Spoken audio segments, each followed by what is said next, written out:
Why, hello there. My name is Jack Lynch, and I was just wondering, have you ever encountered a paranormal situation?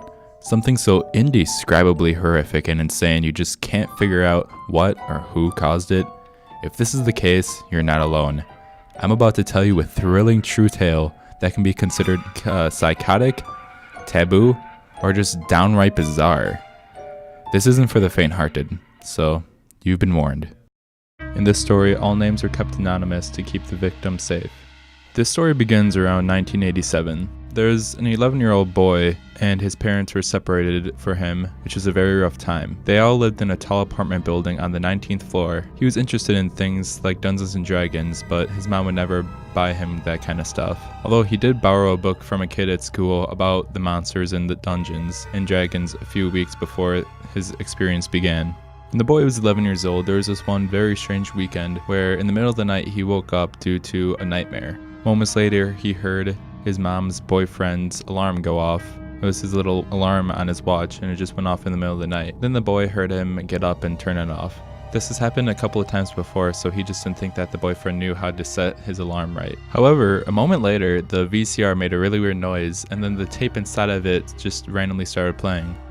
At this point, the boy was very scared because that never happened before, and there was no way that anyone else could have turned the VCR on. He was very scared, so he got up from the couch and was looking around the room. It was a very dark night, but not as dark as usual. He looked around a lot, and he didn't really see anything, so then he just lay back down and tried to sleep. However, a few minutes has passed, and he couldn't really fall asleep, so he opened up his eyes to see something extremely terrifying. This thing was standing a few feet away from him. He couldn't really tell what it was because it was just so dark. It was just pure black. It seemed to stand around 3 or 4 feet tall and about 1 foot wide, and it appeared to just have a regular human-shaped body. The boy tried to get away, but he could hardly move. He looked over to his mom's bedroom and tried to call for help, but he couldn't get any words out. The demon was just laughing at him. At this point, he could see that it had a mouth, but he still couldn't really make out any actual features. And at this point, the boy was terrified out of his mind, so he did the only thing that he knew that he could do, which was just close his eyes and try and go back to sleep. Nothing ended up happening for the rest of that night. He's not really sure quite exactly what happened, but then he ended up talking to his mom and told her about the whole experience, and she didn't believe him. She just thought that it was because of some scary book that he read or something. About a week later, it came to him again.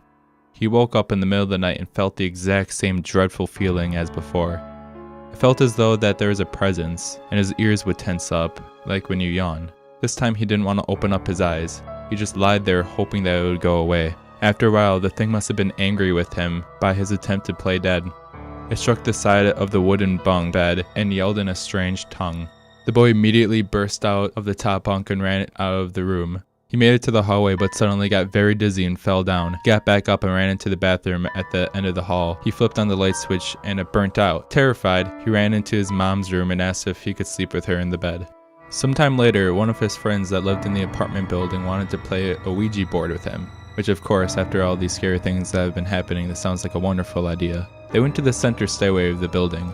This building had 3 stairways, 2 on either end of the building, and they had no windows. And there was one in the center of the building with also no windows.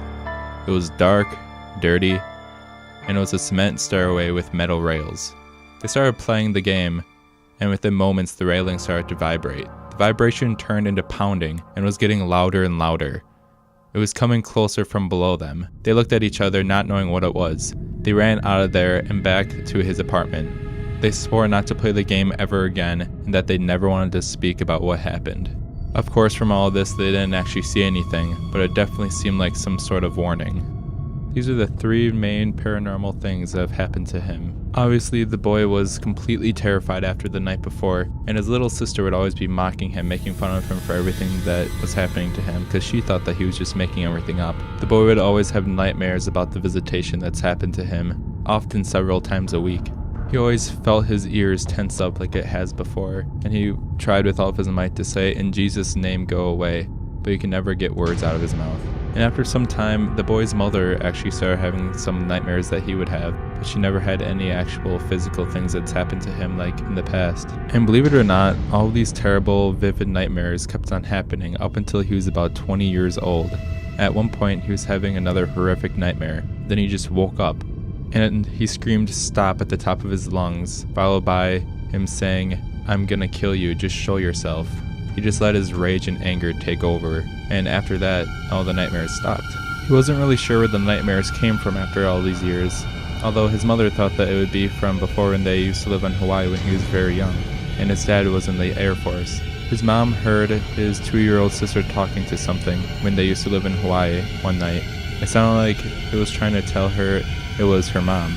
She said the dog would walk around barking at nothing outside at night. The mom thought that Hawaii was a very creepy place because of the weird beliefs of the natives. They had a big piece of coral as a souvenir that they took with us when they finally left. The mom thought it might have been cursed. She put it in a box and shipped it back to Hawaii. And when she sent it to Hawaii, she just wrote Hawaii on the box and sent it, not knowing exactly where it did actually end up going.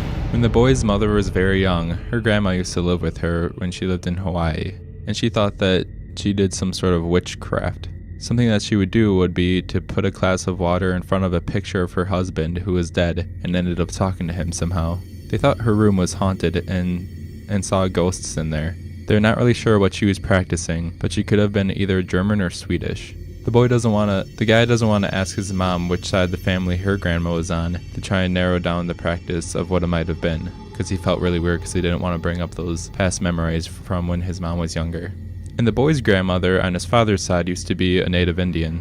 When she was a young girl, she used to have dreams about things happening to people. She would tell the person she dreamed about, and usually something bad would end up happening to that person. People thought that she was a witch because of that, but in the end, the boy was not sure if it was the Dungeons & Dragons book, the cursed coral from Hawaii, or spirits around his great-grandmother that caused the haunting. All he knows is that he defeated it, and he will never let it bother him or anyone else again.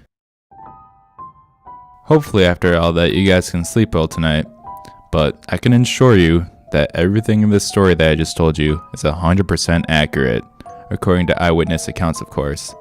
Now, do you believe in the paranormal? Whether if the answer is yes or no, I think it'd be wise for you to watch out for anything out of the ordinary. You know, just to be safe. But anyways, thank you everybody for watching. I hope you enjoyed it.